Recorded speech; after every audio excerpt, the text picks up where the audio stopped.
ৰখিছে আমাৰ প্ৰশাসনকো আমি খবৰ দিছো তেওঁলোকে আহি তেওঁলোকক ইয়াৰ পৰা অতৰাই নিছে আমাৰ কথা হল এটাই বহিৰাগতভাৱে যিখিনি বিচ্ছেদ হৈ আহিছে বাংলাদেশী তেওঁলোক আমাৰ অসমত কোনো পধ্যে থাকিব আমি দিব নোৱাৰো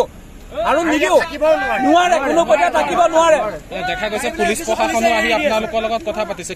কি আশ্বাস দিলে পুলিচ প্ৰশাসনে আমাৰ লগত আহি পেলাই কথা পাতি এইটোৱে আশ্বাস দিছে যে তেওঁলোকে ইয়াত কোনো পধ্যে বাংলাদেশী যিসকল বিচ্ছেদ হৈ আহিছে আমাৰ নগাঁও জিলাত ইয়াত কোনো পধ্যে থাকিব নিদিয়ে আৰু তেওঁলোকৰ গাড়ীখিনি আমাক কথা দিছে যে নগাঁৱৰ তেওঁলোকে বাহিৰ কৰি দিব নগাঁও থানাৰ পৰা আকৌ তেওঁলোকে ডিষ্ট্ৰিক্ট বাহিৰ কৰি দিব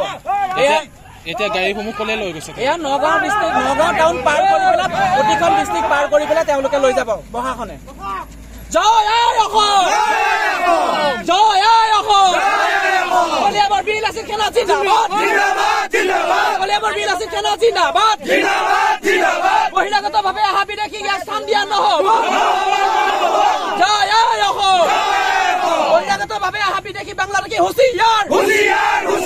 বহিৰাগতভাৱে অহা বিদেশী বাংলাদেশী হুঁচিয়াৰ